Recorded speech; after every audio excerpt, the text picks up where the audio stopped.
Moving on, the foreign ministers of the US, India, Japan and Australia issued a joint statement condemning the 22nd April terrorist attack in Jammu and Kashmir's Pahalgam, which claimed the lives of 26 people.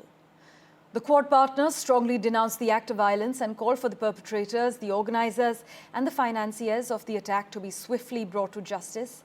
In fact, Dr. Jaishankar has said the victims and perpetrators of terrorism must never be equated, and India has every right to defend its people against terror strikes.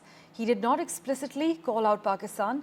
Listen in to Jaishankar's remarks, followed by Natasha Israni's report. Quad is about deepening our convergence and expanding our common ground. I value our consultations on different dimensions of the Indo-Pacific in that regard. A lot is happening in the world, and I'm sure that our exchange of views will be very valuable for all of us. A word about terrorism in the light of our recent experience. The world must display zero tolerance. Victims and perpetrators must never be equated, and India has every right to defend its people against terrorism, and we will exercise that right. We expect our Quad partners to understand and appreciate that.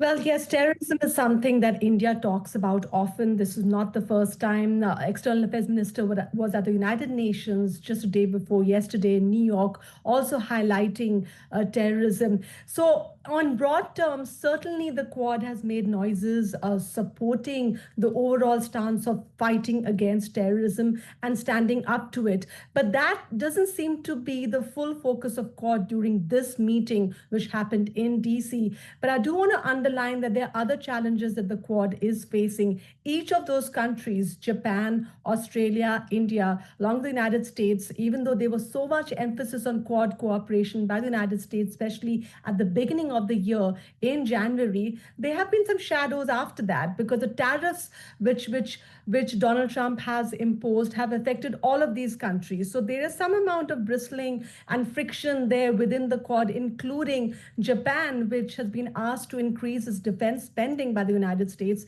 and they're not so happy about doing that. So while overall front of cooperation as counterweight to China is important to Quad and remains in place, there are still a lot of mini fractures which have not been fully addressed.